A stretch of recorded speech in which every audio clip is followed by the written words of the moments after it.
Hello, on se retrouve pour un nouveau point lecture et aujourd'hui je vais vous parler du roman L'étrange bibliothèque de Haruki Murakami aux éditions 10-18 avec une fois de plus une couverture juste trop belle, plus dark quand même que Galette au miel que j'avais lu précédemment, et c'est aussi illustré par Kate Menchik.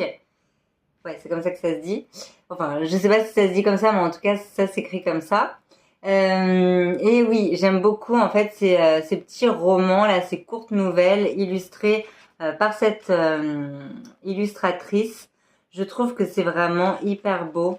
C'est vraiment des petits bijoux en fait, ces petites nouvelles là. Euh, J'aime beaucoup parce que en plus c'est quand même très qualitatif. Il y a quand même un petit rabat de chaque côté illustré. Le papier c'est du papier glacé, donc c'est vraiment hyper qualitatif. Bon, certes c'est pas donné non plus. Je crois que il me semble que c'est dans les 9 €, un truc comme ça. Mais bref, en tout cas au niveau de l'édition, je trouve que c'est vraiment très beau. Enfin, le travail qui est fait dessus est c'est vraiment agréable en fait à lire. Et, euh, et comme pour l'autre, en fait, je me suis laissée tenter par celui-ci. J'aimais beaucoup le titre, L'étrange bibliothèque. Et en fait, j'ai pas voulu lire le thème derrière parce que j'avais peur que ça me spoile. Donc, je me suis vraiment plongée dedans comme ça. Et c'est vrai que pour Galette au miel, bah, c'était plutôt feel good comme, bon, plus ou moins feel good. Disons que c'est plus une romance avec ce côté un peu conte. Et bon, ça parle quand même effectivement du séisme de Kobe, mais c'est fait d'une manière quand même toute douce, voilà. Tandis que dans celui-ci, eh ben, je m'attendais pas du tout à ce qu'il y ait autant finalement de noirceur. Euh, ouais, c'était vraiment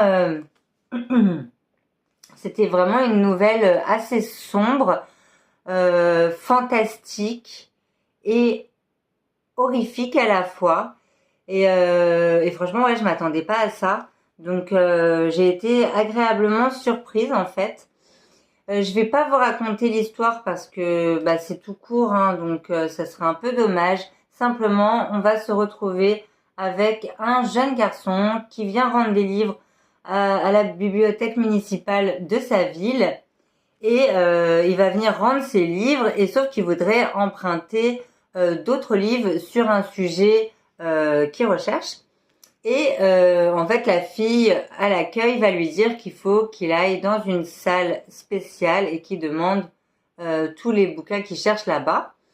Donc le garçon va pousser une des portes et il va faire la rencontre en fait d'un vieux monsieur assez particulier, et va s'en suivre vraiment toute une histoire très mystérieuse, très fantastique, très noire.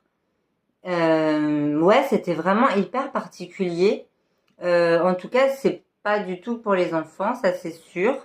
Ouais, c'était vraiment intriguant. J'ai vraiment beaucoup aimé cette histoire, surtout que je m'attendais vraiment pas à ça. Donc j'ai trouvé ça aussi intéressant en fait de voir, de découvrir d'autres facettes finalement de Murakami, parce que je pensais vraiment que c'était un auteur qui écrivait des choses ouais, assez douces, contemplatives. Enfin, oui, je m'attendais pas du tout à ça en fait.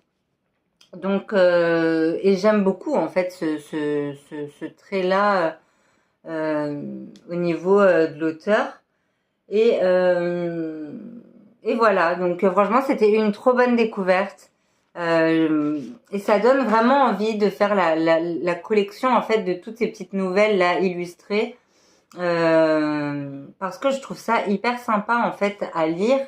C'est hyper rapide, même le soir quand on n'a pas envie, enfin des fois après une journée de travail ou autre, on n'a pas forcément le courage de se plonger dans un roman.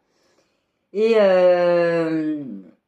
Et je trouve que c'est hyper sympa en fait à lire.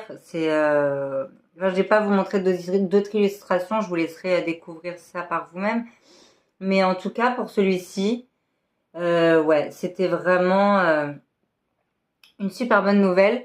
Je pourrais pas dire laquelle des deux j'ai préféré entre Galette au miel ou celui-ci parce que c'est complètement différent. Mais j'ai bien aimé vraiment ouais, le côté fantastique et horrifique de celle-ci. Voilà, on se retrouve bientôt pour un prochain point lecture. Ciao ciao!